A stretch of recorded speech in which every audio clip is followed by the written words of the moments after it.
Hello, and welcome back to the Book Marketing Tips and Author Success Podcast. This is Penny Sansaberry. And Amy Cornell. And Happy New Year, because this is our first show in the new year. Very exciting. And we thought that it would be a really good idea, since I talked to a lot of fiction and nonfiction authors who are like, I want to get on podcasts. I want to get on podcasts. We get it. Podcast is the new being on a podcast is the new black. Like everybody wants to be on. So we thought we would do a show about how to be a great guest. So not necessarily starting your own podcast, how to find podcasts, but really how to be a great guest on a show. And I think that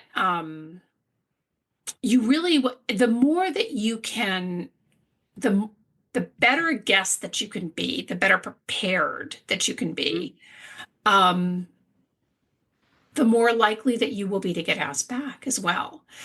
I think a couple of things, and Amy, you and I see this a lot too, because we get a lot of people who contact us and want to be on our show, even though this is our 5th year, but I mean, in the 4 years previously that we've done the show, we've never had a podcast. We've never had a guest on. I know it. Yeah, we still get pitched. I think this person would be a great interview. It's like, clearly you don't listen to the show. Right. Exactly. But I think you're right, Penny. Like, being a good guest is so important because, like we say with all media, just so for anybody listening, every single thing that you do is part of your resume. Yeah. So you really want to show up and do well, not just for the networking with that show, which is really important, but you want to be able to take that show and use that when you go after other shows and say, here's another interview I did recently, something like, you know what I mean? It makes a huge difference. And yes, we all start somewhere and it may not be perfect every time, but you really want to go into each opportunity super prepared and with the idea that you are going to use that to continue to build your platform as well. Yeah, exactly. And I think, the first thing is follow the host on social media and kind of get to know them. Mm-hmm. And part of the reason, so you've already been confirmed for the show. So that's in the bag, but you want to get to know them, because the more that you get to know who they are, the better a guest that you will be. Read their bio, right? Mm-hmm. And then I think it's also worth noting, how long has the podcast been active? So we have some shows that we pitched our authors to that have been active for as long as people have been, for as long as this early on in the podcasting trend, so to speak. But getting to know who the host is going to be really important, because I'll tell you something, if we ever do have guests on the show, and if a guest mentions, I don't know if either you or Penny have ever heard of Costco, I will hang up on them, because if you follow me on social, I'm kind of an addict. Amy, what else do you take us through some of the other? Yeah, I mean, I think definitely, in addition to the social media, you want to listen to previous shows. Mm-hmm. I think that's so important, because not only does it prep you on what the host is like, I guarantee you're going to feel more comfortable going on the show if you have a feel for the tempo, the host's personality, their sense of humor, all these little things. You kind of want to immerse yourself in what the experience will likely be like, because then you can really feel more relaxed and focused on what you have to say, mm-hmm. versus potentially being caught off guard because there's nothing, you know what I mean? And it's true. The fun part about podcasts is that, for the most part, the hosts really get to lean into their personality and do the kind of content that they enjoy doing, and the kind of interviews with the kind of people that they're most interested in talking to, that they know their followers like. So these are very personal experiences. So you definitely don't want to treat it like a one size fits all. You know what I mean? Like, I know about my book, so I'm ready to be on any podcast. Like, that's not going to work for you. You are not going to come across as a really fun, engaging guest if you are on autopilot and just doing your thing, and you're kind of in your head the whole time and not actually engaging with the host or hosts. I think Right. that part's really important to the likability factor as well, because let's face it, like, people listening, they're more likely to follow up and check out your book and things like that if they've liked you on the show, if they found you engaging, if they found you funny, interesting, insert all the adjectives that you're going for that make sense for your market. But just getting on there and, kind of robotically talking, like promoting your book, I guarantee you this is when we get people telling us, well, I've been on shows before and I never sold any books. It's like, well, there's probably some good reason for that, like, how are you approaching these interviews? And definitely make note of previous guests, like figure out who they've had on before and check out their social media. Check out if these are mostly author podcasts you're going on, see the kind of books, the kind of authors they're talking to, the kind of books they cover, things like that. That's going to give you a lot of insight into what the host likes, but also it'll give you a lot of insight to what the followers like, because I guarantee you the host wants to do what the followers like, because they're in this for their own benefit as well. So it'll kind of tell you a lot about the listeners in addition to the host.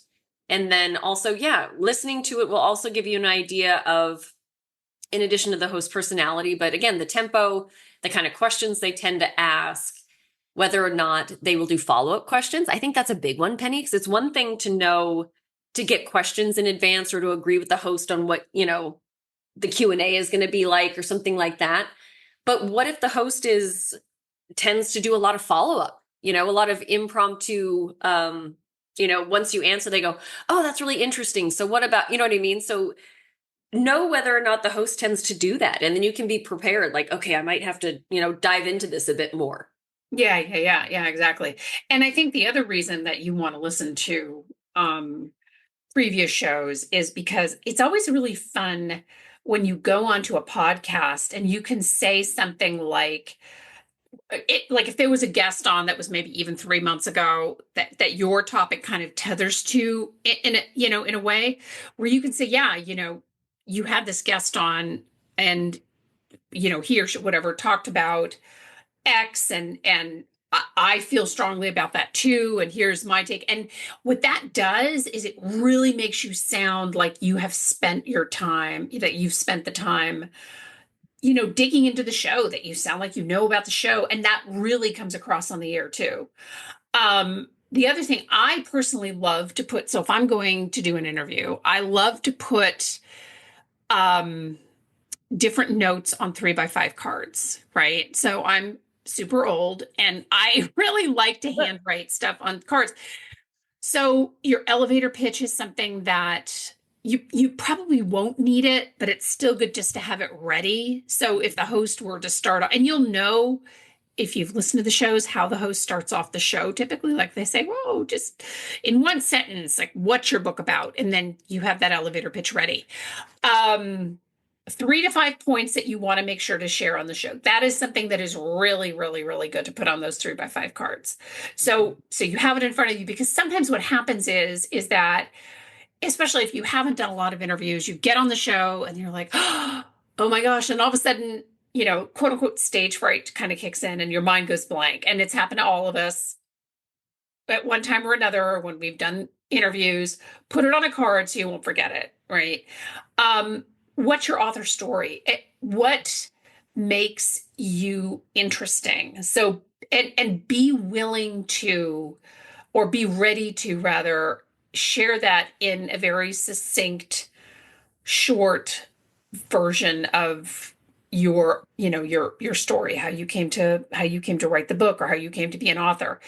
And then I think, and again, you'll know this if you listen to the show, what's a unique aspect of you, right? Mm-hmm. So what's something that isn't maybe in your bio or doesn't come across in the book that is something that's really unique? Be ready with that if the host asks you about that. Mm-hmm. But I think all of these tools, getting you ready to be on a show, will really help you. Again, especially, I got to write down the points you want to make sure to make. I know I said this already, but I cannot tell you in the beginning when I was first doing podcasts. And look, I'm a book publicist, so if I'm doing it, I can tell you right now that a lot of authors are doing it. I get off a show and I'm like, oh my gosh, I forgot to mention XYZ, whatever. And sometimes a podcast host may ask you for questions, and that's great.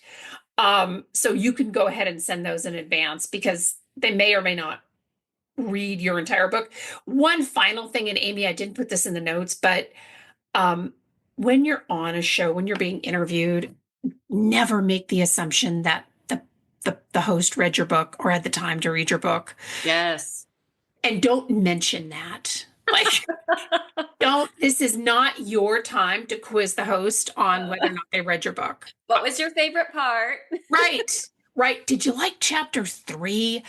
Because they probably did. And it's not because they're not, like, they picked you because the topic was relevant to their audience, as Amy mentioned. And they picked you because you fit with their, maybe an upcoming show or maybe whatever. Doesn't necessarily mean they read your book. And be willing to give away great tips, because here's the other thing too, especially if you're a nonfiction author. A lot of times authors, and I've heard this before on interviews, when an author says, if the host asks them something and the author's like, well, if you just read my book, don't ever say that. I don't care. Right. Amy's just cracking up. I'm telling you right now, the more you give, the more the audience is going to think that you have. It's a weird psychological thing. Authors sometimes like, well, I just those are all my secrets and blah, blah, blah. I'm like, that's great. Well, I hope those aren't your only secrets. I hope you have more secrets, because that's what the audience is going to want. And there's no way, if you wrote a full-length book, that you're going to be able to share all of that on the show. But be ready to really give until it hurts, because the podcast will love you. And in fact, I just got asked back, or I have already done the show on a really big podcast that I was on like 10 years ago. And they invited me back, which was a huge compliment. So if you're a good little podcast guest and you do all the things, you never know, you may get asked back. Podcasters also talk to one another. So if you are, if you're a good guest, you may end up just getting asked to do other shows just by way of the podcast community talking about you. So, Amy, did I miss anything? No, that was great. I'm glad we did this, because we're getting so many more every year. I feel like this is an area that grows, Penny. Like, every year after year, the number of requests we get for our clients to be on podcasts, obviously a lot of nonfiction, but even fiction too, it continues to blow my mind. I love how many niche opportunities there are for people to talk about specific topics via podcasts. And it's just another really cool way to get out there and introduce your work to more people. And so I hope everybody listening, if you're not already pitching yourself to podcasts or thought like, oh my gosh, I hadn't even considered that, do it, because there's a lot of opportunities out there. It's very cool. Yeah, it is really cool. There's a lot of podcasts out there. We wish you great success in this exciting new year. And thank you for joining us in our 5th year. And thank you for your show feedback, your reviews, and your show ideas. We love them all. We love hearing from you. And most of all, thank you for listening, and we'll see you next time. Bye-bye.